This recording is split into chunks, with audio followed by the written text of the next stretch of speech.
Hey, this is Ophiuchus Lucas again.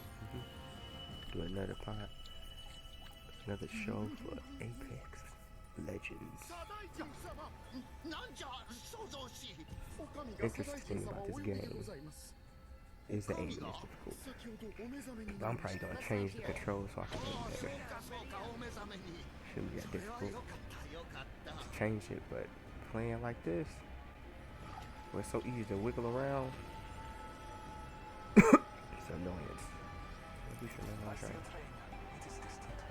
That's too soon. Well, we already out, so.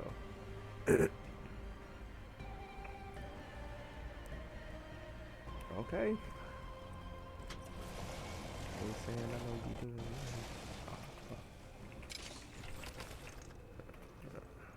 Why am I going this direction?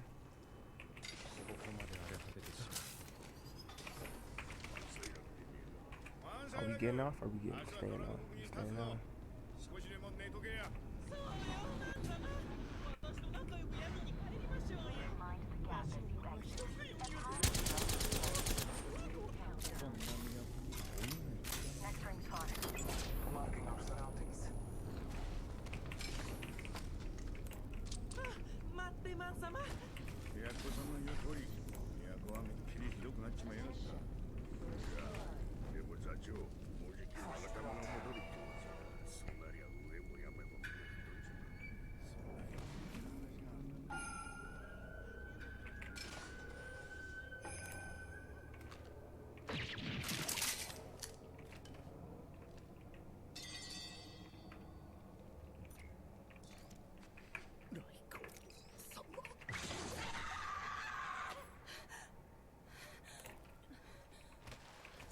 Damn, they over there.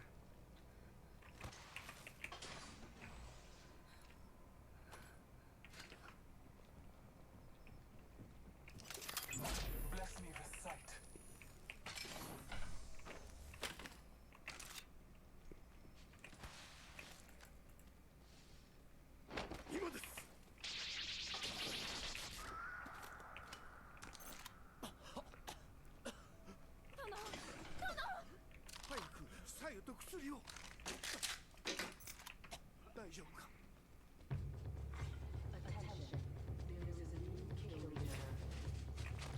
Be aware of the new kill leader.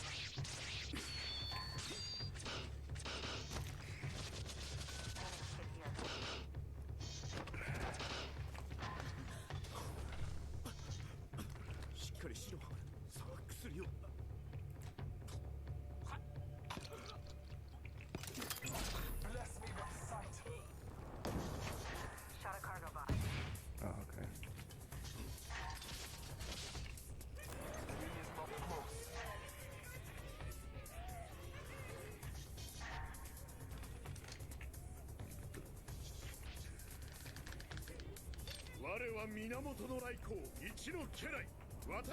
Supply here. Far range, 45 left.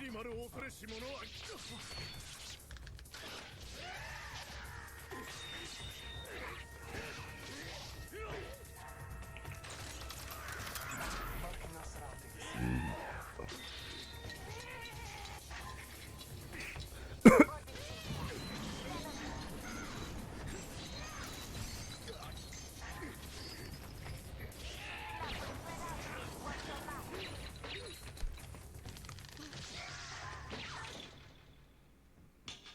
Rings around the corner. Take left.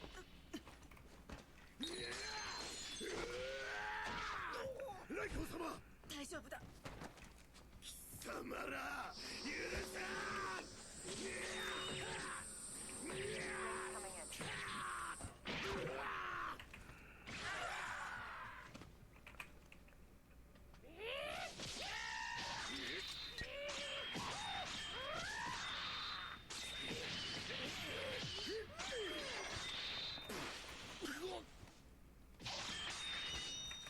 Got a hop up here.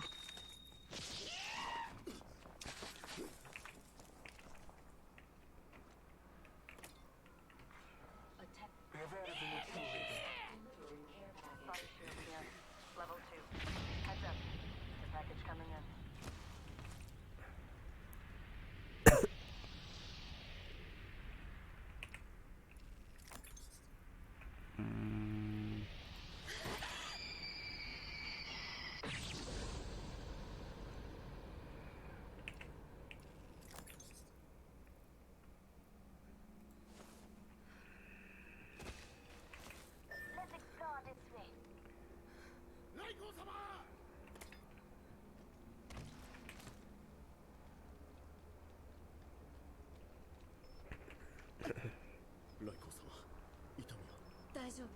ほんのかすり傷だ。この妻ごときのためにお怪我を。申し訳ありません。いや、謝るのは私の方だ。私のために素直危険な目に遭わせてしまった。もったいない。ライコー様をお守りするのが私の使命。私の命と引き換えにしてもライコー様をお守りいたします。ありがとう、妻。だがお前なしではまだたまらない。兄様の回復も望めない。ありがたきよ。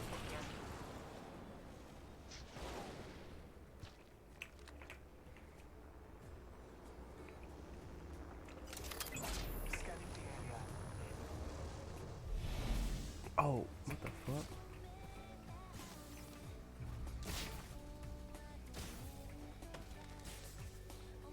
Oh my gosh.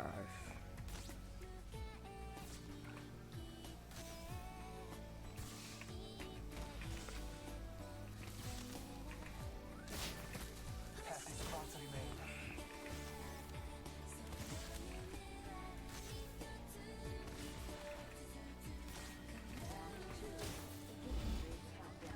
Raiko 様、里に出る前に傷口を洗っていきましょう。そうだな。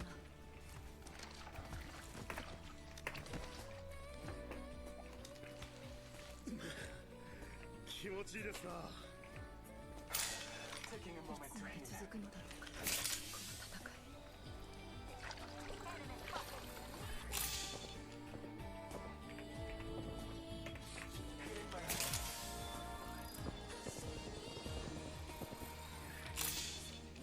私にお力を。ライコお兄様。 Setting a portal. やっとの思いで土蜘蛛の奇襲を逃れた All Father, 源 give の me 来光 sight. と呼ばれる少女。里に降りようとしている彼女を待っているのはマガタマサナシの命運を分ける一人の男との出会いであった。 Enemy over there. Getting shot at. Jag går till the portal.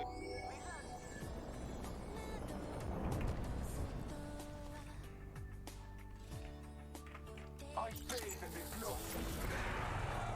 Recharging my shield.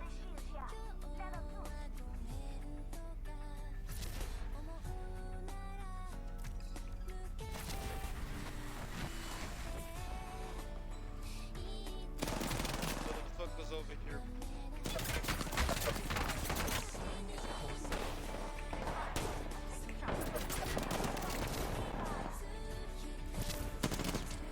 Running away. Recharging my shield. Recharging my shields.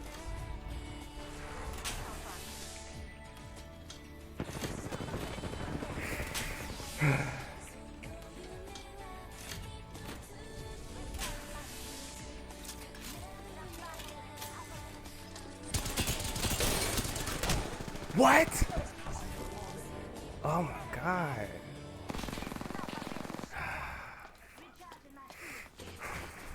里に降りた私たちはヤオ様より手厚い歓迎を受けることになりました。温かい人そして屋根のある寝床心ゆくまでくつろぐことができました。しかし事件はまさにその場に起きたのです。第2幕貞光交互期待。 Look out. Grenade.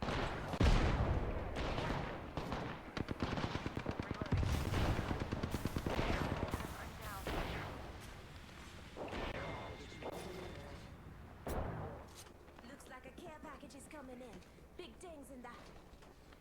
I've got you. Shields up.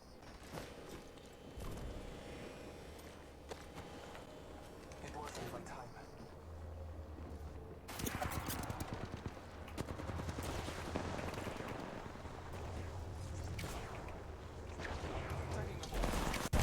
No, no, no. Fucking shit. Ah. I am down. I'm alive.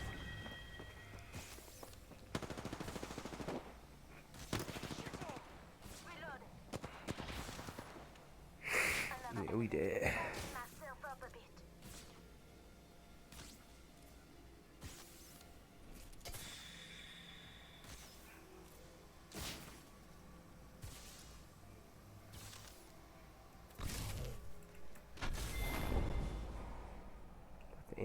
was that? I don't know.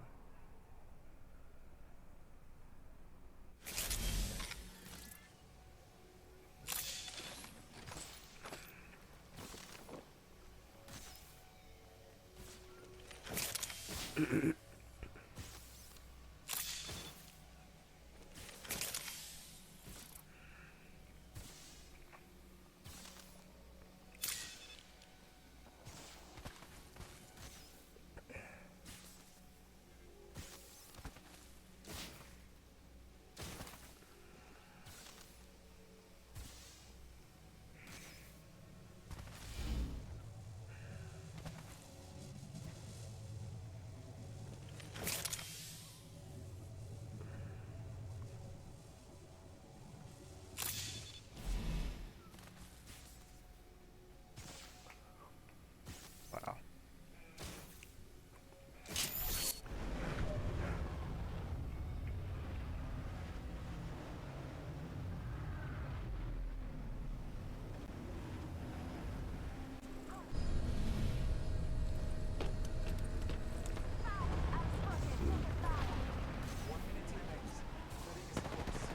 Oh, are you serious?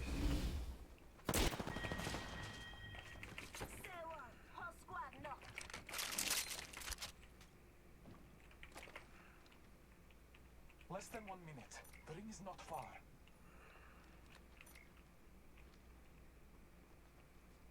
Fast with that sugar.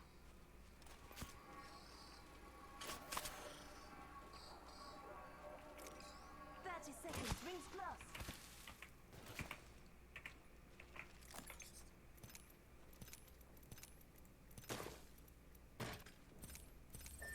Shield cell here. Shield cell here. I need shields. Shield cell here. 10 seconds, the ring's just ahead.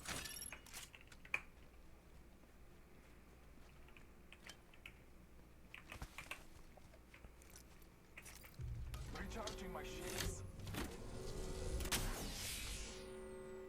Use the map as your guide. The ring is moving. Looks like a care package is coming in. Big things in that. Taking a moment to recharge my shields.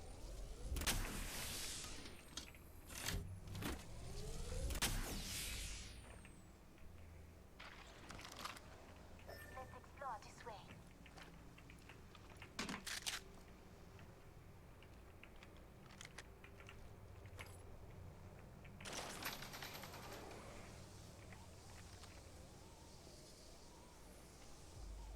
Body shield here.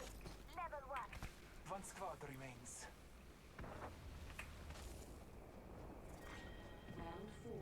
Beginning ring countdown. Let's go this way. Might be something good this way. Deploying health drone. Deploying health drone. Here's your birthday present.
Damn! What the fuck?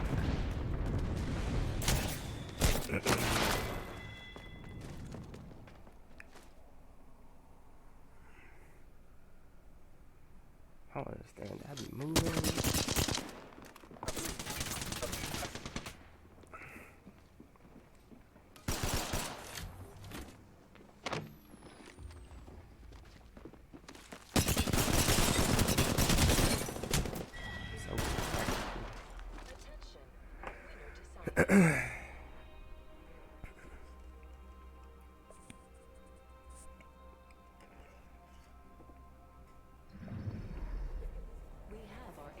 Damn, we could have had it.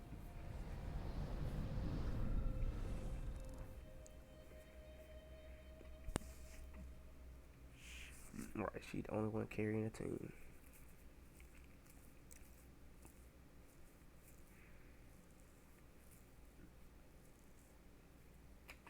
That sucks. Apex Predator.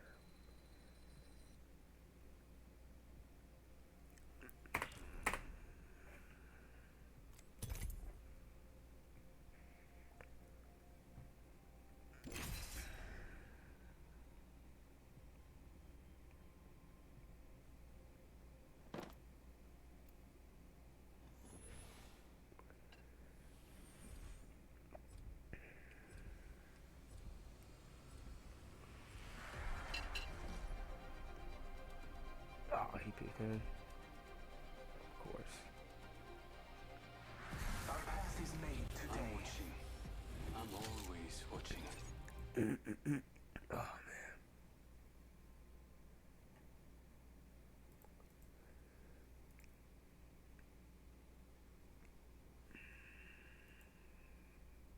Definitely appreciate you. Let me go on here and give you a wrench for that.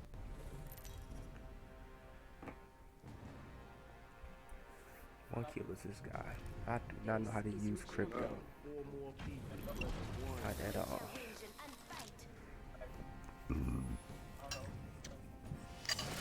Jay, appreciate it. You only need 3 more people. I'll be leading the jump.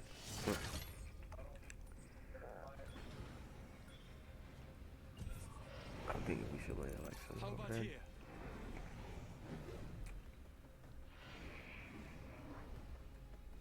Let's land here.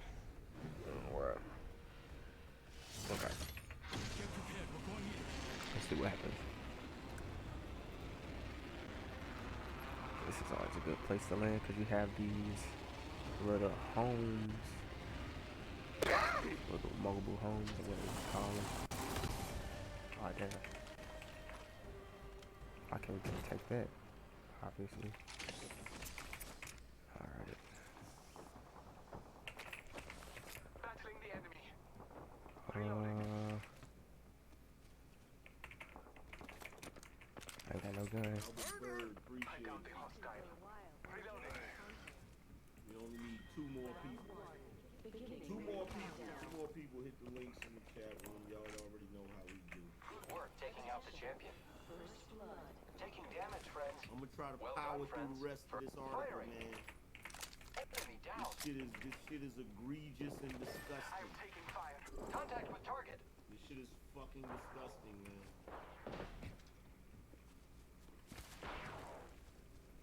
Graduate student Isaac Suarez says he's not turned off by a woman, but he has found that his relationship when he makes similar remarks. I have dated women with money. Shoot his ass or what? I downed him. Throwing out the car.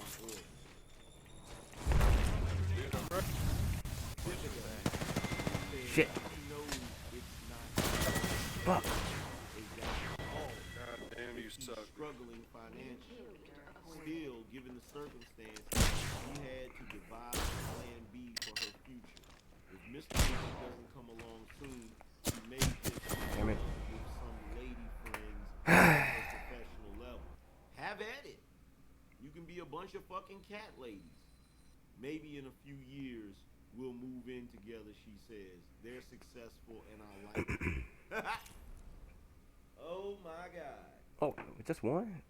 Oh my God. If that ain't a crock of shit, I don't know what is. If that ain't a crock of shit, man, I don't know what the fuck is. So, I got one more article. That I want to read for you guys. Now, this article is on Forbes.com. Hold on, let me put the other New York Times article. Go back, in the tick. chat room for you guys. There's the New York Times article. The All-Father will gift us today. Now I got this Forbes article pulled up. I think we're going to do great, friend. Entropy is the natural order of the By universe. a gentleman by the Simply name of analyze Evan the process. An educator. He said, I am a professional and publish on constitutional and educational issues. Right? We still need those 2 people to press 1 in the chat room, man. I need 2 people to hit the 1. Need 2 people to hit the 1 in the chat room. Let's land here. Need 2 people to hit the 1 in the I chat say room. we land here. Will prove beneficial. Copy that. Prepare for sudden death.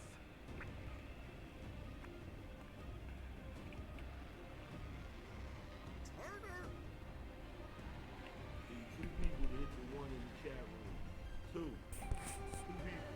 200 people in there. I know I can get 2 people. I know I can get 2 more fucking people.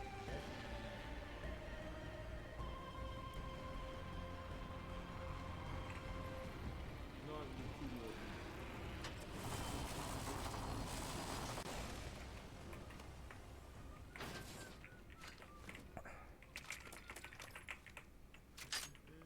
Appreciate you, Albert. Scanning the area. First blood. First blood. The battle begins. Lord Bison said Canada is just as bad as the U.S. Shit, from what I hear, Canada's worse. From what I hear, Canada is much worse. Much, much worse.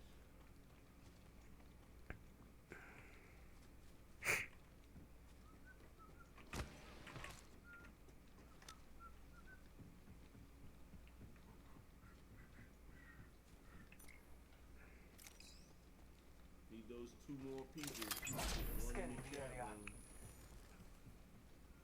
room. 2 people. This is JVA Mega Montana.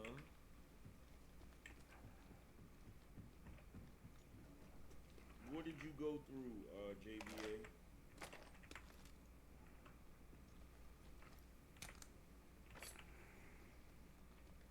Did you go through PayPal? Optics here. Dre the man, appreciate you. Now we only need 1 more person.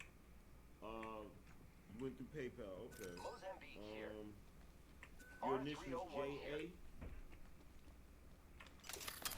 Marking our surroundings. Your initials is JA, yeah, I got it.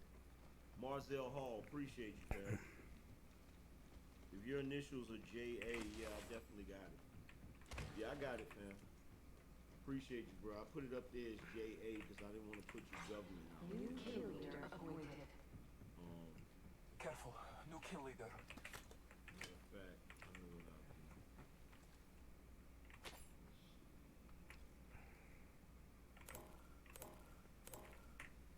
Let's do it like this. Let's do it like this.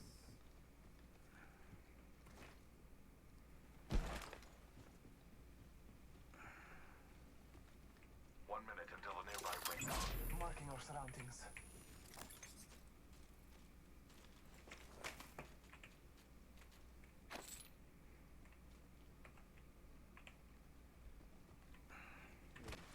The ring is in close proximity. Less than 1 minute.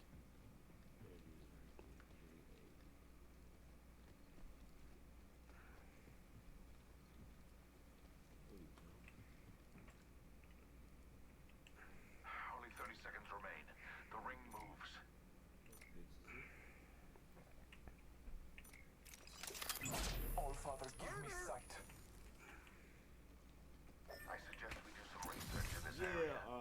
Sosa, look, man, every day I'm consistently getting Almost damn there. near We're close to the 300 ring. people watching. If Zipline deployed. 20 of those people just automatically contributed something at the beginning of the show, I wouldn't even have to stop the show. Shit. If 40 people contributed something, we fill up the battery every time. It's crazy. It's crazy. But anyway, let me go to this article. So, this article in Forbes, let me go ahead and put the link in the chat room for you guys. Grappling.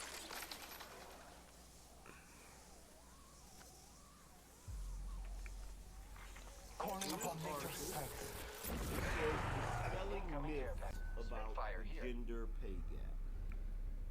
Dispelling myths about the gender pay gap. Right?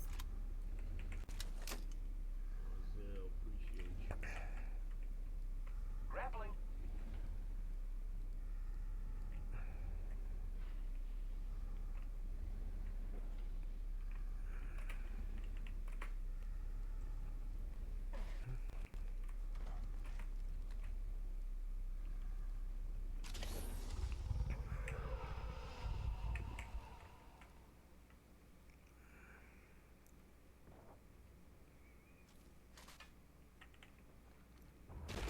Uh-oh. Bomb Cherry? Is that Bomb Cherry? Bless me with sight. Been it, Bomb Cherry. Did you get my support before I leave you to your education? Yeah, I got it, Bomb Cherry. Where'd you come from? Where you been at? You been missing. You been missing in action, Bomb Cherry. What you been up to? Probably over there cutting up. You like the new setup, Bomb Cherry? We should conduct a search right here. There's a key to a Am I vault looking here. professional? What you think? Friends, I've got a vault key. She says she always around. Or appreciate you, Bomb Cherry. Appreciate the Might be love. something good this way. Let's go this way. But let's see. So, dispelling myths about the gender pay gap. Now, this is written by Evan. Hold on, let me zoom in for you guys so you can check it out. Round 2.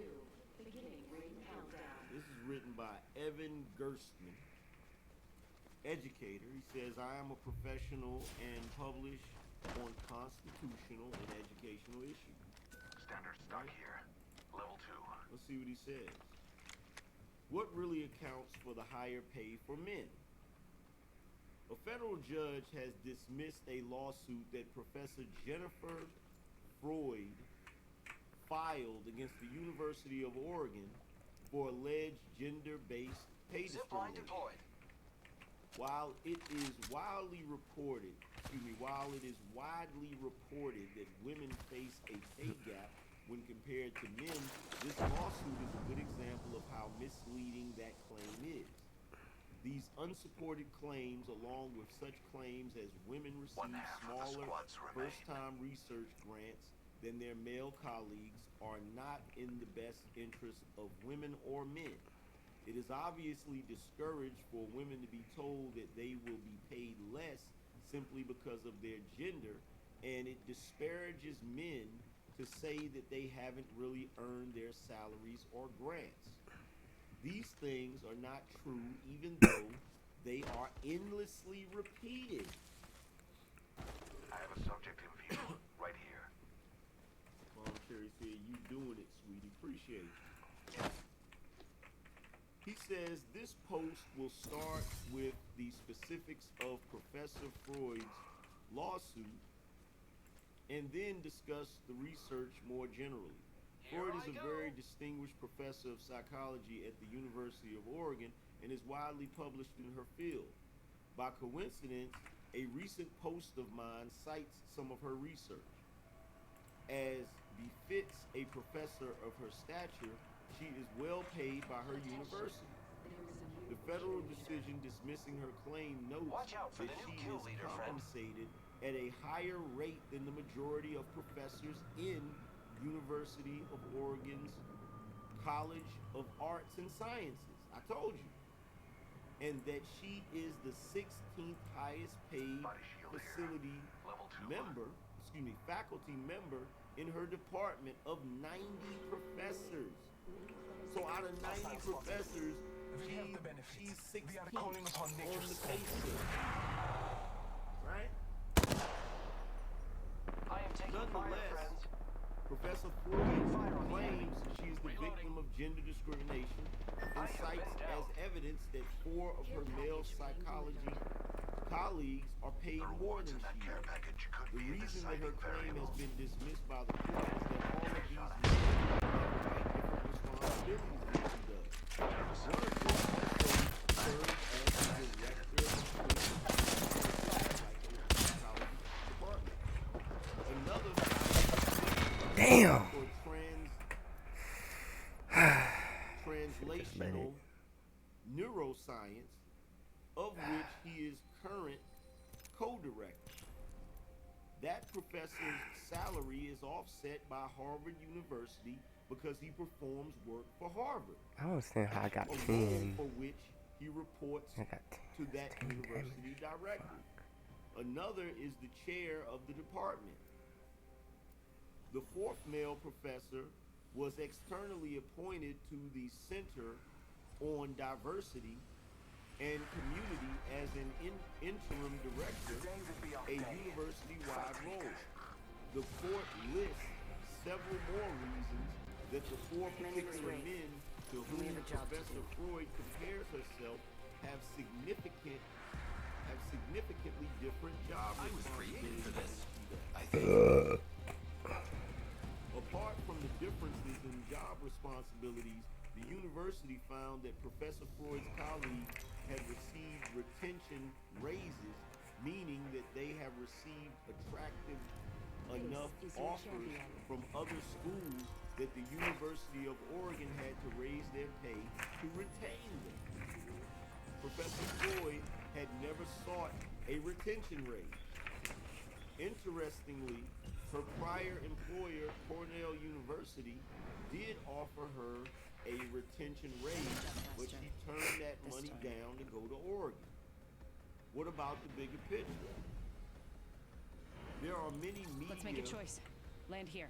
There are many media reports of a gender gap, often claiming that women are paid only Got a good feeling about about this 80% area. of what men are paid. Never mind. But that There's a number train in is the distance. comparing the total amount of salary paid to men Dropping in. and to Hang women on. in this country. It does not take into account such crucial I don't know which direction as it's gonna go. profession, qualifications, type of employer, seniority, hours worked, or many other things that go into deciding compensation. When these basic factors are taken into account, the gender pay gap vastly decreases. For example, Pay Scale issued a report entitled The State of Gender Pay Gap 2019, based on a survey of 1.8 million wage earners. It reported that women still make only 79 cents for every dollar men make in 2019. But the controlled pay gap, the amount that a woman earns for every dollar that a comparable man earns, was a small fraction of that. When comparing 2 people in the same profession with the same seniority, working the same number of hours, and so forth, women earn 98 cents for every dollar that a man earns. Thank you. Of course, even a 2 penny per dollar gender pay Let's go gap this is 2 supply bin here. pennies too much. However, it is far from clear that even this small gap can be attributed to gender discrimination. As the Freud lawsuit illustrates, many factors go into a person's salary that won't be picked up even by surveys that ask about a person's profession, hours worked, etc. especially for the more highly educated professions. Let's go this way. There are too many factors that go into compensation for even the best designed studies to account for. Has the person aggressively pursued outside offers? Did he or she place a great deal of weight on salary when negotiating their job offer? Do they pursue side ventures that augment their income? Also, in order to get statistically significant results, studies need to be comparing reasonably large The ring's groups closing of in men one. and We're women not very to one close. another. That means that these surveys generally compare, say, doctors to doctors, not orthopedic surgeons to orthopedic surgeons. According to the American Medical Association, men 45 are left. overrepresented in various high-paying specialties, while women overrepresent in various lower-paying specialties. Therefore, there is no reason to assume that even the 2% gap is the result of gender discrimination. The same is true about the widely reported finding that female researchers get smaller first-time grants than male researchers. The report is comparing grant size without looking at the applications themselves. It does not take into account, for example, the size of the grant request. In other words, the study does not report finding that female researchers are getting less of what they Body shield request. here. Level 2. If a female researcher asks for $100,000, while a male researcher asks for 20% more, and they both get fully funded, that is not gender discrimination. One would be hard pressed to learn any of this from Helmet here. the Level body shield here. breathless coverage Level 2. of the study that would leave any reader with the impression that female researchers face daunting discrimination and that almost uniformly fail to discuss the limited nature of the findings. Of course, none of this closes the discussion on sexism. It is important to ask, for example, why women might not be as ambitious in asking for higher salaries or larger grants, and why they gravitate to, say, pediatrics over orthopedic surgery. I can tell you why they gravitate towards pediatrics over orthopedic surgery, because it's fucking easier. That's why. That's why they gravitate to that shit, because it's easier. It is possible that gender discrimination significantly contributes to all this. Watch for them. Excuse me. It is possible that gender discrimination significantly contributes to all this. But researchers should be asking the right questions. If nobody is asking whether women ask for smaller grants, then universities won't find out what's behind the phenomenon of it if it is true. That doesn't help anybody. And it hardly encourages young women to go into science if they are being told without evidence that they will get stiffed on salary and grants if they do so. And that article, check my website, that article was written by Evan Gershon. I've always been interested in how we should balance individual and minority rights with majority rule. After several years practicing law in New York City, I found my true calling as a college professor and researcher. I've written about campus free speech, same-sex equality, and racial justice at Cambridge University, the University of Chicago, and Harvard University. My latest book is Campus Sexual Assault, Constitutional Rights and Fundamental Freedoms. Very well written article. Hostile spotted. Very well written article. Punching a tunnel. Okay. Very well written article. Basically illustrates some of the discrepancies. You feel me? If you look at a field like the medical field, right? If you look at a field like the medical field, and you say, okay, there are female doctors getting paid less than male doctors. Well, what type of doctor are they? Because a fucking person, just like he said, a person in pediatrics may not get paid as much as a fucking surgeon. You feel what I'm saying? But these are the fucking factors that they don't add into their fucking studies, which gives gynocentric fucking trolls fucking ammo to run around here crying about gender discrimination. Half the squads remain. And it's bullshit. It's fucking bullshit, man. It's fucking bullshit. It's bullshit. It's bullshit. And they continue to use that traditional trope. You feel what I'm saying? That classic trope of, oh, we're being oppressed by the patriarchy. They're continuing to use that. You know what's going to end up happening if it hasn't already happened. Okay? If it hasn't already happened, what they're going to do is they're going to keep pushing until before you know it, there is going to be a pay gap. Hostile close. But the pay gap is going to be, women are going to be making more money than men. And I guarantee you, when it gets to that position, they're not going to give a fuck about the pay gap. What they're going to say is just like they said in this other fucking article in the New York Post is, well, these men need to step up to the plate. They're not trying hard enough. They're not accomplishing their goals. That's why they work less. I guarantee fucking you.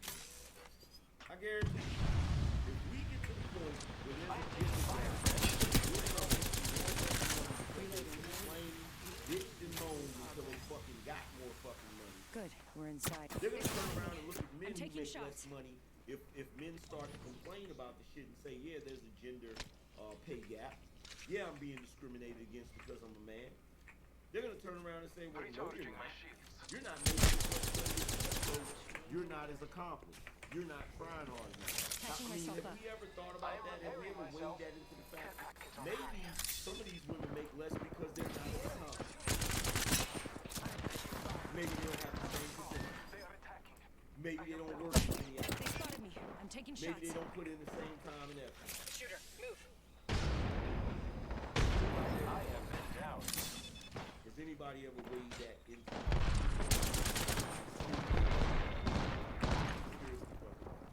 But yo, man. Damn it. Damn it. I'm about to get up out of here, man. Hopefully that last article shed some light on this gender pay gap myth. You feel what I'm saying? And trust and believe, like, we're gonna keep going tomorrow. I'm not certain what we're gonna talk about on tomorrow's show before the weekend, because you know I'm taking the weekend off. I gotta start taking the weekend off. But whatever we talk about tomorrow, it will be very informative. It will be it'll be fire. Just trust and believe that. You know what I'm saying? But I will be coming back tomorrow afternoon for another edition of Real Red Pill Table Talk. Today's show is awesome. You feel what I'm saying? Yeah, it's turned off. Other than that, for any of you guys, by the way, let me pull this up for you guys. For any of you guys, just in case you didn't know, you guys see me wearing the toxic hat, you see me wearing the red pill hat. But I want you guys to know that we don't just have those. We also have masculine hats. We also have the dad joints that you guys were asking about. We also have ADOS hats. We also have black pill hats. We have MGTOW hats.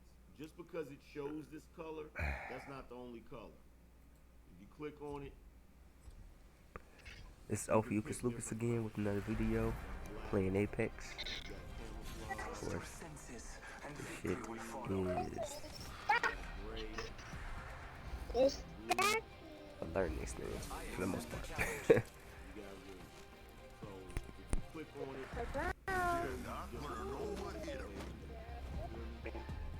But that's for you guys that may not know, because I haven't done any ads for them. You feel what I'm saying? I haven't done any ads for them. But you get a chance, Go over there and check out what we got. Introducing your champion. You guys Every day is a new victory. feel me? But like I said, man, I appreciate you guys for tuning in. Those of you who want to catch make sure that you hit the subscribe button. I say we land and here. also click the bell. But when you click the bell, make sure you click the all notifications. Cancel That that. way, you'll Let's land actually here. get a notification when I go live. Copy that. Hope you're ready. We're gonna Let's start. do this, brother. Excuse me. We're gonna get back on schedule. The schedule we're gonna get back on is the real Red Pill Table Talk. It's gonna be at 1 p.m. Eastern Standard Time, Monday through Friday. The Angry Man Show, the show that you're watching right now, is gonna be 9 p.m. Eastern Standard Time. We're gonna get back to Marking our time. so you guys know when I'm going live. You feel me? But other than that, man, I appreciate every last one of you guys that contributed, every last one of you guys that tuned in. Shout out to the faithful few. Shout out to the. I might take First calls blood, and it's tomorrow, not Christopher. us. I'm not Wonderful. sure, but I might take them tomorrow. Round one. Beginning ring countdown. Shout out to the Red Pill community, the SYS. I am taking fire, friends. community. Enemy taken down. You feel what I'm saying? Reloading. It's definitely the massive. I'ma holler at you guys. Level 2. Yeah, the champion just fell. Reloading.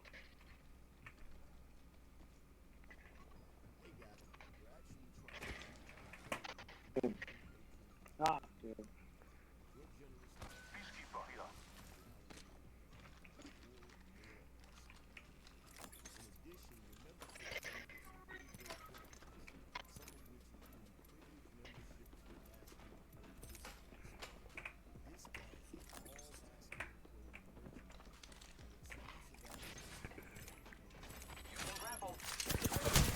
Damn it. I am down for the last. God. Making thunder.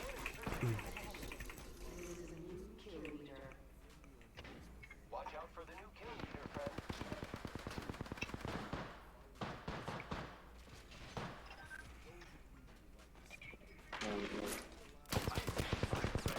Firing.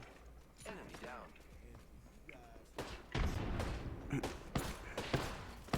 Hostile right here. Reloading. I'm going to tell you. The enemies are shooting at me. I am down. Hostile right here. Damn, of course he gonna start shooting at me. Come on, guy. Reloading. Enemy out. Come on, he up. Don't worry, my brother. I got you. They up there. They up. Fuck. Making contact with enemy.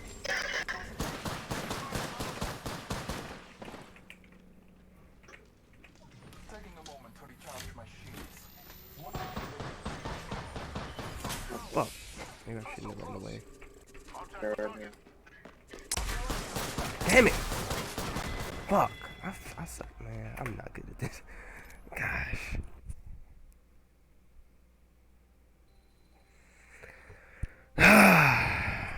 Like, is it the moving around? Is it...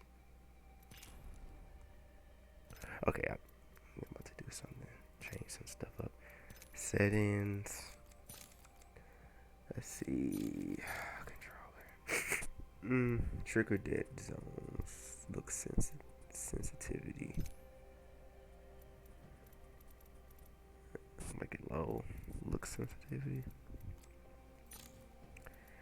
Mouse sensitivity. Bring it down a little lower.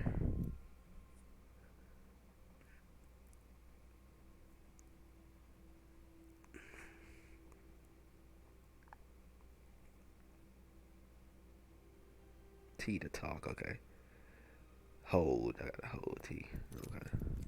Interesting.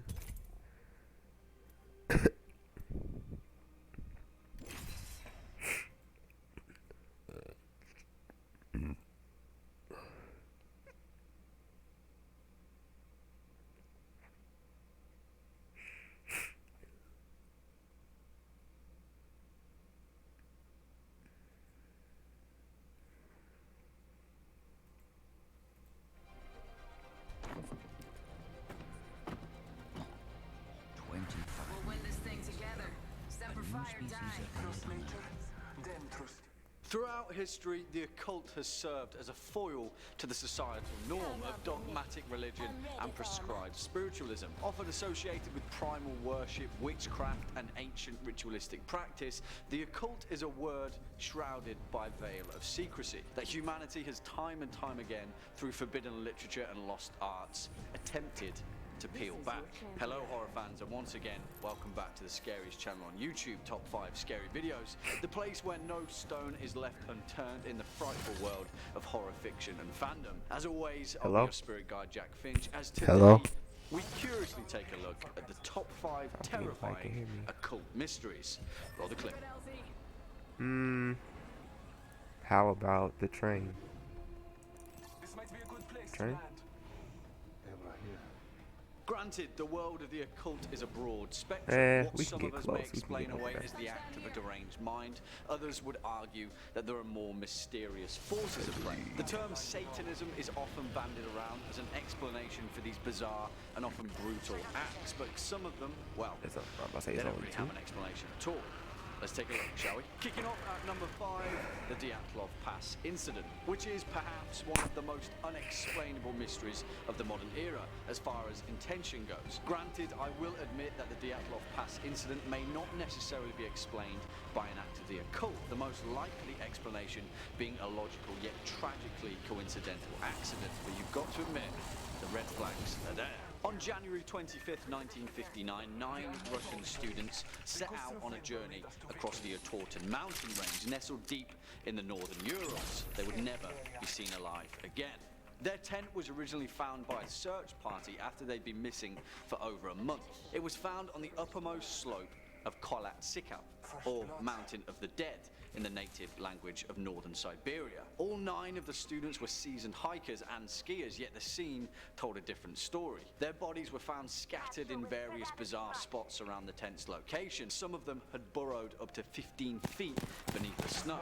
Most of them were naked with a string of bewildering anomalies. One of them, Lyudmila Dubinia, was missing her tongue and eyes. Others had broken bones and massive internal trauma, but perplexingly, no external injuries, not even a scratch. Whatever happened on the Mountain of the Dead remains shrouded in mystery. Coming in next at number 4, the San Francisco Satanic Beheading. On the 8th of February 1989, a homeless man, Leroy Carter Jr., was sleeping rough in the Golden Gate Park of San Francisco. That night, he was brutally attacked and murdered. After the authorities arrived on the scene the next morning, they discovered that his head had been cut off. Not only that, but it was nowhere to be found. They scoured the crime scene, but it had appeared that the head was missing. Bizarrely, perhaps the only clue at the crime scene was a headless chicken, which had been partly stuffed into Leroy Carter Jr.'s neck. The San Francisco police were baffled. They called in a specialist, Officer Sandy Gallant, who had built her career around occult crimes. From the beginning, she realized that the murder was perhaps related to a ritual involved in Palo Mayombe, a black magic offshoot of the religion Santeria. Their intention was to make a ritualized brew from Leroy Carter's brain. Strangely enough, though, she also predicted that the head would be returned to the crime scene after 42 days, in completion of the ritual. Well, lo and behold, right on schedule, the head was returned exactly 42 days later. However, no one had taken Officer Sandy Gallant seriously, and no one was watching the crime scene to make an arrest. The ritualistic murderer escaped justice, and the case remains unsolved to this day. Next up at number 3, Pauline Picard. And this story is crazy, and we're going all the way back to April 1922 in the rural area of Brittany, France. On one fateful day, little Pauline Picard, who was just 2 years old at the time, disappeared from her family's farm. No one had seen her wander off, and seemingly she had vanished without a trace. All search parties failed to find her, yet strangely enough, a few days later, local police received news that a little girl who matched exactly the description of Pauline Picard had been found alone wandering around the town of Cherbourg, which was over 300 kilometers away. Pauline's mother identified her via photograph, and the police were satisfied that it was the same girl. I know, right? This case is absolutely insane, but hold on, because it gets weirder. Because about a month later, a farmer that was walking near the Picard farm stumbled upon the last thing that anybody expected to find. It was the mutilated and decomposing body of a young girl, perhaps 2 years old. Next to her was a pile of neatly folded clothes. When the townspeople arrived, Pauline's parents included, they discovered that the folded clothes were the exact same ones that Pauline had been wearing on the day that she disappeared. It was thought by police that the body had been deliberately placed. The crime scene was pristine. Even weirder though, I told you guys, was the fact that the skull of an adult male had been placed next to the body. If that was Pauline's body, then who was the other kid? What happened to Pauline? And what the hell is going on with that mysterious skull? Well, no one knows. And the strange case of little Pauline Picard remains France's greatest unsolved mystery. Swinging in next at number 2, Jeanette De Palma. On the chilly afternoon of Monday, August 7th, 1972, 16-year-old Jeanette De Palma left her house in Springfield Township, New Jersey, to meet a friend, let her mother know that she was taking the train on the way.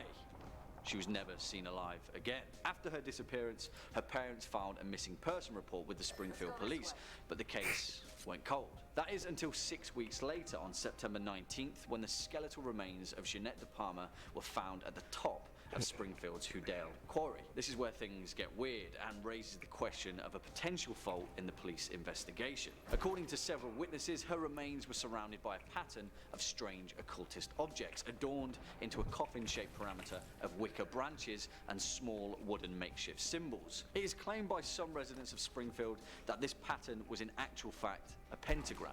Jeanette De Palma's autopsy did not reveal a cause of death, although the coroner suspected strangulation. Even more bizarrely were the high amounts of lead found in her body, yet no explanation for this was given either. Eventually the case went cold, and the tragic murder of Jeanette De Palma remains a mystery to this day. And finally, our number 1 spot, Bella in the Wych Elm. Who put Bella down the Wych Elm is a common question asked in the West Midlands area of Hagley, near Birmingham. I've seen it myself, often written in scrawling graffiti on brick walls. It's a mystery that has perplexed the Midlands for over half a century, yet still remains to be answered. On April the 18th, 1943, 4 young boys went poaching in the woods of the Hagley Hall estate, thinking they'd find some bird nests ripe for picking. After climbing a wych elm tree, the then 15-year-old Bob Farmer made a much more gruesome discovery. Inside the hollow opening of the tree's trunk, wedged tightly inside, were the skeletal remains of a woman, entirely complete save for one missing hand.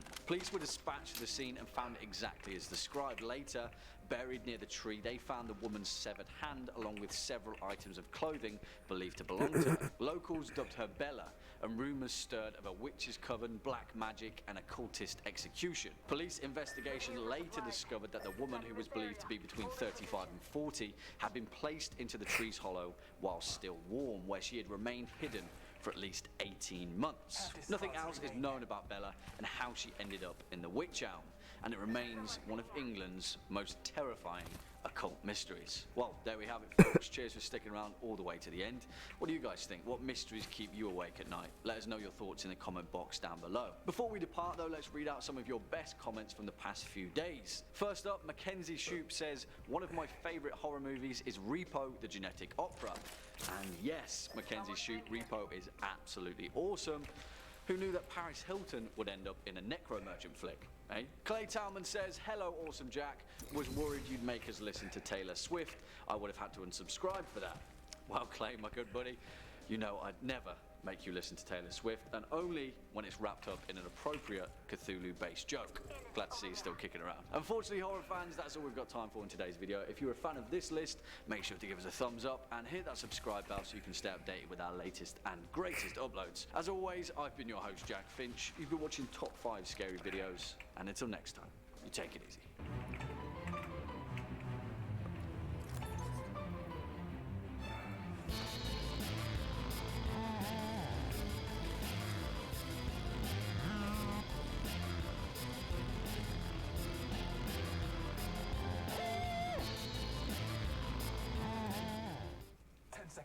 Do you need a car? We'll make it real easy. If you bring home $250 a week and you have $250 cash for a down payment, you can be approved. You can get a car today at Instant Credit Auto Mart and choose from hundreds of quality cars. So grab your pay stub, $250 cash, and your driver's license. license and let's get you a car right now during Instacredit's 250 deal. It's that easy. Text CAR to 314-384-9100 for instant approval. Or visit one of our 4 locations or go to instacreditautomart.com. Care package being delivered. Care package on high. Look at what just $10 per month will get you when you spend $5.99. 5-year financing on purchases of just $5.99 or more. Most Slumberland items can be in your home in a week. Slumberland.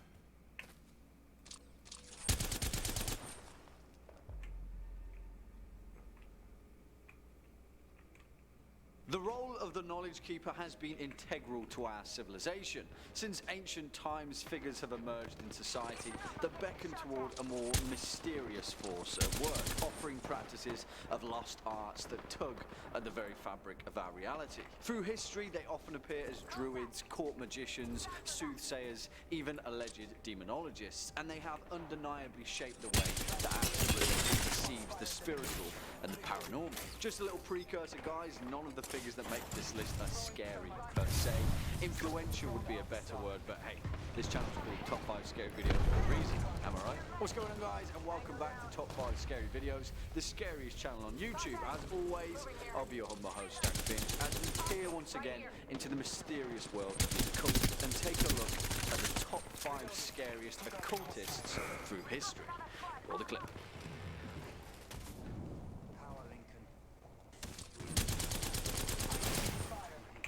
Damn it, move.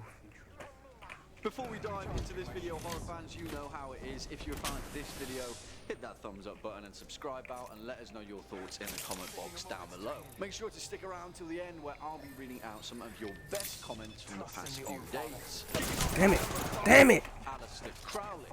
Born Edward Alexander Crowley on the 12th of October 1875, this guy is perhaps one of the most well-known occultists in the world. It's so hard to shoot. Like, I don't understand. Entrusted with guiding humanity into the eon of Horus, an occultist idea that existence is split into several defined ages of magic that was propagated in Crowley's own founded religion, Thelema. Aleister Crowley was born into a wealthy family in Royal Leamington Spa, Warwickshire, which seems to be becoming a theme here at Top 5 Scary Videos, because that's also near where I grew up as a kid. Spooky, right? Crowley's life wasn't a boring one, that's a definite, collecting the titles of occultist, magician, poet, painter, novelist, even mountaineer, and was integral in fleshing out the parameters of modern occultism. During a trip to Cairo, Egypt, Crowley claimed to have been contacted by a supernatural entity named Awas that laid out to him the Book of the Law over a 3-day period, the sacred text that formed the basis for Thelema. Crowley believed in the power of magic, spelled with a K, which was an alignment of science and mysticism. He described this magic as the science and art of causing change to occur in conformity with will. Coming in at number 4, Marie Laveau. Born Marie Catherine Laveau on September the 10th, 1801 in the French Quarter, Marie Laveau was a Louisiana Creole practitioner of voodoo, renowned across the southern United States and incredibly prolific in the New Orleans area. She was the daughter of Marguerite de Cantal and Charles Laveau Trudeau, a renowned politician. Marie Laveau practiced the arts of root work and herbalism combined with the conjuring arts of Native American and African spiritualism, gaining her the title of the Voodoo Queen of New Orleans. The full extent of her voodoo practicing is unknown, but several historical records state that Marie Laveau traveled the streets of New Orleans with a mystical presence, stirring an air of fear in the locals with her seeing eye of knowledge. It is believed that she was often in the presence of her familiar, a snake named Zombie, thought to be an avatar of the lower god Damballa. Through her divinations and displays of herbalism, she became an important figure in Creole culture, a potent blend of folklore and ancient magics. Next up at number 3, Roger Bolingbroke. And we're going deep into British history to find this guy who was wrapped up in one of the most renowned cases of alleged treasonous sorcery against the English monarchy. I say treasonous sorcery, but in all reality, all this guy really did was write a horoscope. A magic horoscope that can predict when you die. Yeah. Roger Bolingbroke was a genius, incredibly well educated in the fields of astronomy and astrology. He was also a cleric, a magister, and an alleged necromancer, a practitioner of the arts of the dead. which is where he met his demise. Bolingbroke was part of Humphrey of Lancaster's household, the first Duke of Gloucester, and was the personal magister to the Duke's wife, Eleanor Cobham, who could pretty much have had her own spot on this list all on her own. The two of them, alongside a woman named Marjorie Jourdemain, also known as the Witch of Eye, conspired to divine the death of Henry VI, the then King of England. As you can imagine, things didn't go to plan. After Roger Bolingbroke was hung, drawn and quartered, and his head was stuck on a spike on the London Bridge. With all that power of divination, he didn't see his own death coming. Funny how that was. What the oh yeah, I don't have any armor or nothing. So kind of easy to kill me.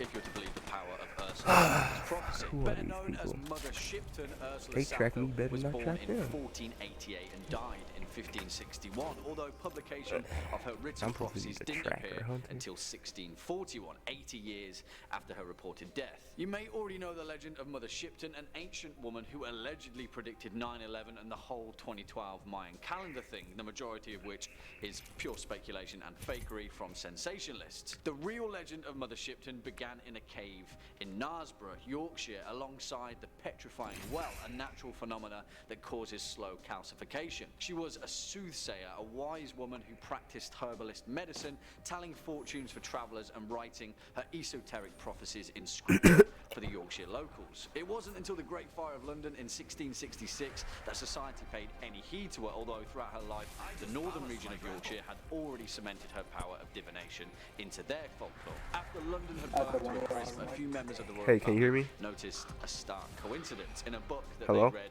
the writings of a long-dead Yorkshire mystic who saw in a vision the great city of London burning in the year 1666. And finally, at our number one spot, King Solomon. And it has to be perhaps the most mysterious and prominent figure in the whole of occultism. Both the prototype and archetype of the warrior and the magician, King Solomon is most widely associated with the Seal of Solomon, an ancient ring that purportedly had the power to banish and control demonic forces. He appears in many ancient texts throughout history, the Hebrew Bible, the Quran, and the Talmud, the central text of Rabbinic Judaism, all of which point to the fact that Solomon was an incredibly powerful and wise figure. In more contemporary themes, he is often associated with Freemasonry and the building of the Masonic Temple. In history, though, his story is much more vague, although several texts allegedly allude to the all-powerful artifacts that were bestowed upon him to have control over the mystical arts. Although the most famous is his seal, the others are his key, also known as the Lesser Key of Solomon, a series of coded pentacles often associated with demonology, and his table, a tablet of stone that was said to be held by the Visigoths. It was lost during the conquest of Iberia, fading into legend. Well, unfortunately, folks, that's all we've got time for in today's video, but before we depart, let's read out some of your more creative comments from the past few days. Conrad Kajur says, keep up the beautifully scary and entertainingly narrated videos. These scary videos inspire me heavily as an artist, and I'm very thankful for that. It also makes you wonder about the universe in different, interesting ways. Well, Conrad, that's literally the highest praise I could ever get, and I'm glad that you find inspiration in the cosmic mysteries of the universe. Cheers. You keep it up. Gridcore says, I love how you entertain your viewers and keeping everything so interesting. Keep it up, guys. And thank you for always respecting our requests. Well, Gridcore, thank you for being interested and entertained, and thank you all for keeping up the awesome requests. We can't do it without you. On that note, horror fans, make sure to hit that thumbs up button and subscribe out, and show us some love in the comment section below. As always, I've been your host, Jack Finch. You've been watching Top 5 Scary Videos, and until next time, you take it easy.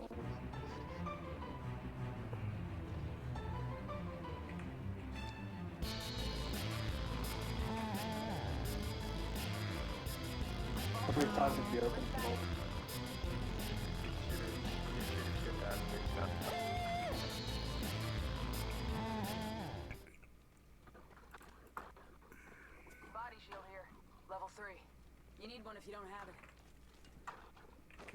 We just can't help ourselves, can we? Because when it comes to the many mysteries of human civilization, of all the hidden messages and strange creations that have populated the hallowed halls of our history, once you start picking at one unsolvable enigma, more and more of them manage to find their way to you, pulling at a thread on the tapestry of humanity that twists and turns into many, many more. The mystery of history is eternal, and while some of these particular tales are taller than others, many that have been all but debunked by the greatest of skeptics, you have to admit they're interesting nonetheless. So, let's take a look again, shall we? Hello horror fans, what's going on? And once again, welcome back to the Scariest channel on YouTube, Top 5 Scary Videos. As per usual, I'll be your horror host, Jack Finch, as today we curiously take a look at the top 5 mysterious unsolved events in history, part 2. All the clips. Just because Da Vinci painted it doesn't make it true. No, but history, she does make it true.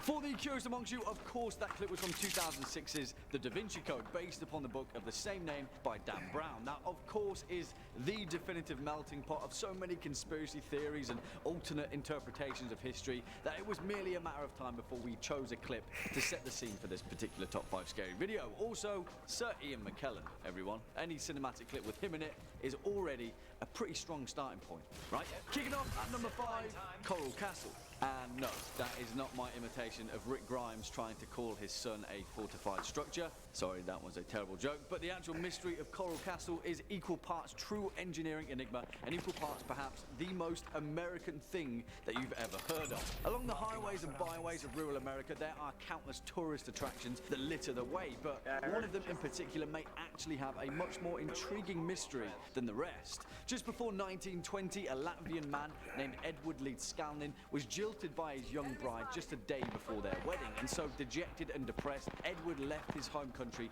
to head to America. Here, after becoming a recluse and discovering a strange affinity for magnetism, Edward spent the next 28 years constructing a bizarre megalithic castle from oolite, a limestone sediment similar to coral. Now, although the vast majority of this structure now is ruinous, which operates as a popular tourist attraction on the roadside, the actual structural properties of Coral Castle have baffled people for decades. Given the fact that Leedskalnin worked completely alone, shifting over 1,000 tons of oolite rock into place with no conventional machinery and no other means of clearing such a large amount of minerals and materials. As the legend goes, at one point, a few local teenagers stumbled upon Leedskalnin working on the structure late at night, reporting that they caused the block of coral to move on. Two of them. Floating perfectly into place without the aid of any tools. Strangely enough, this led to wild rumours that Leedskalnin was using telekinesis to build the castle, a claim which he refuted. In fact, the only tool that Leedskalnin ever spoke of using was a machine that he referred to as a perpetual motion holder. Before his death, whenever he was asked how he constructed the place, he simply stated that he understood the laws of weight and leverage well. And on several occasions, he stated publicly that he had discovered the secrets of the pyramids, and that once you know how to do it, it's easy. I mean, this one is a little tongue-in-cheek, but what do you guys think? Another eccentric recluse with too much time on his hands, or a structural genius that had insight into a long-forgotten knowledge? Let me know. Coming in at number 4, Kaspar Hauser. And who the hell was Kaspar Hauser? A mystery that has completely perplexed historians for nearly 2 centuries, leading to an insane web of speculation, an entire network of conspiracy that extends its tendrils all the way to the royalty of Napoleon. On the 26th of May 1828, a teenage boy appeared on the streets of Nuremberg, Germany. His name was Kaspar, a boy of 16. He was filthy, could speak only a few words, and had a letter with him addressed to a captain of the Bavarian cavalry. He kept repeating the phrase, "I want to be a cavalryman as my father was," in Old Bavarian, but the city guard dismissed his ramblings and imprisoned him as just another vagabond in Nuremberg Castle. His strange origin drew the attention of the city's mayor, who claimed that despite his stunted appearance, the boy had an excellent memory and was quick to learn. Eventually, after befriending the mayor, Kaspar spoke of what he could remember of his life before, and explained in great detail that living totally alone in a darkened cell 2 meters long, 1 meter wide. Each morning, Kaspar said, he would wake to find rye bread and water next to his bed. Periodically, he said the water would taste bitter, and after drinking it, he would sleep more heavily than usual, where he'd wake up to find his hair and his nails had been cut. Casper claimed that the first human he had contact with was a mysterious man dressed in a dark hood, his face completely covered. He taught him to write his name and taught him the same phrase he would repeat when he was found. Eventually, this story led the European aristocracy to believe that Casper was an exiled prince, held captive for his entire life to prevent a line of succession. As the year passed, Casper would live and learn in many of the Bavarian noble houses, where allegedly there were many attempts on his life by the same hooded men that he had described in the darkened cell. They got him in the end though, and on the 14th of December 1833 he was mysteriously stabbed and he died 3 days later. On his grave in Latin read the words, "Here lies a mysterious one who was killed in a mysterious manner." Beats me. Next up at number 3, the mystery of Oak Island. And whilst many of you will know this particular entry, there's no denying the fact that the eternal mystery that is Oak Island is worth mentioning every single damn time. And its inception is an event that has long evaded the unscrupulous eye of history. You know the story, right? In Nova Scotia, just off the coast of eastern Canada, lies a small island that has allegedly been the site of our civilization's greatest of treasures, although no one has ever been able to locate the exact point of where that treasure lies, causing countless individuals to fall into a wild obsession with unearthing its eternal mystery. In fact, the cause of Oak Island's mystery is down to the fact people have found treasure there, many of which have been carbon dated to several hundred years old, and the story of the Money Pit, a mysterious shaft that has been excavated countless times throughout history, which actually exists with actual structural records, has forced dozens of businesses to go bankrupt trying to solve its enigma. So here we are with our mystery. Who the hell built this place?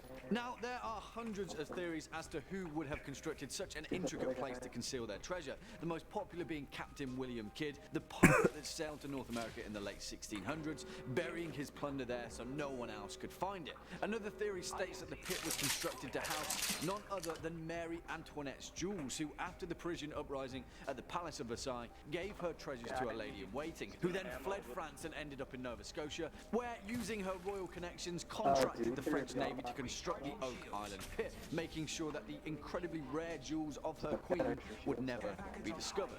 And strangely enough, there has actually been credible evidence for this theory recently in 2017, when a 500-year-old brooch was discovered containing a huge garnet similar to that of which Mary Antoinette was reported to often wear. I mean, we could talk about all of these theories for an entire video, but as so far as unsolved events in history go, this one remains to be exactly that. Swinging in at number 2, the Yonaguni Monument. Okay, where do we even begin with this one? Because if you've seen any of our Ancient Mystery series, then this one definitely deserves its place amongst their ilk. But the event that we're possibly alluding to in the case of the Yonaguni Monument may be a geological enigma that predates known civilization itself, involving an entire continent submerging deep beneath the ocean. Yeah, and whilst that may sound like a massive leap, let's just take a look at the strange properties of the Yonaguni Monument before we jump to any kind of conclusions. Off the coast of Japan, submerged beneath the southernmost Ryukyu Islands, lie a formation of potentially man-made monoliths, which has led to decades of debate as to the true nature of this strange geological formation. The monument itself Are you serious? Damn, I couldn't just jump with off. its main feature being a rectangular formation measuring about 90 feet tall and consisting of several other strange formations that seemingly don't make sense as to how they have been naturally formed. Now, despite this massive debate between the Yonaguni Monument being natural or man-made, perhaps the most mind-blowing theory comes from the renowned geologist Robert Schott of Boston University, who states that the Yonaguni Monument is indeed most likely a natural formation, possibly used and modified by humans in the past before seemingly sliding away to the murky depths of the ocean during a geological event that occurred in ancient history. On the flip side, the geologist that discovered the monument, Masaru Kimura, claimed that the structure was undoubtedly artificial, created by an ancient civilization at least 10,000 years ago, accurately carved and created before sliding into the ocean following unknown tectonic activity. Kimura also goes on to say that not only that, but he can also identify a nearby pyramid, castles, entire roads, other monuments, an entire stadium at the bottom of the ocean. Yeah, this one is quite something. What do you guys think? Let me know. And finally, coming in at our number 1 spot, the creation of Baalbek. Because Holy moly, if this one isn't one of the most mysterious unsolved events in history, I'm not entirely sure what is. Who the hell built Baalbek in Lebanon, the most mysterious ruins of the entire Roman Empire, a monumental, supposedly 2,000-year-old temple to the god Jupiter that sits atop 3 separate 1,000-ton stone blocks? To put it into perspective, the monoliths at Stonehenge weigh about 1/40th of that. Yeah, you heard that correctly. 1,000-ton stone blocks. And despite being the diligent record keepers that they were, there is no record of who ordered this temple to be built, how these monolithic stones were cut, why they were cut, or how they even came to be, and how the temple itself came to be abandoned, because for the most part, whoever built Baalbek just up and left. Now, there are many mythological and cultural legends as to the origins of Baalbek. Some say that Cain built it to hide away from the wrath of God. Others say that giants built it at the command of Nimrod, which would eventually become the Tower of Babel. In fact, in the Epic of Gilgamesh, some claim that the intergalactic landing pad alluded to in its tale was in itself Baalbek, a site constructed purely for the reception of ancient astronauts. In fact, the actual mystery of Baalbek resides more within its geographical location. What was the point in cutting such enormous rocks out in the middle of nowhere? Bruh, how is this killing me even more? It was, and why would the Romans go to such great lengths to create a structure that wasn't efficient next to a major city or a port? The Romans weren't exactly known for doing things without efficiency and purpose. That's what made them so successful, after all. In fact, Baalbek seems so out of character to have been built by the Romans that many scholars completely eschew any historical engineering correlation with them and simply state that the Romans never built Baalbek, but discovered it and then added their iconic pillars to Jupiter and repurposed the ruins as their own kind of temple. Yeah, I'm stumped, guys. The construction of Baalbek, who made it, when they did, how they did it, and why they did it, remains to be one of the most mysterious events in history. Well, there we have it, horror fans. Our list of the top 5 mysterious unsolved events in history. Part 2. What do you guys think? Do you agree, disagree, have any more to add? Let us know your thoughts down in the comment section below. Before we depart from today's video, though, let's first take a quick look at some of your more resounding remarks from over the past few days. Mikey Lefebvre says, Jack, if you could only watch one movie for the rest of your life, what would it be? Mikey, why would you do this to me? Why? Donnie Darko. Because then I guess I'd technically be caught in an eternal loop of the space-time continuum, and who knows what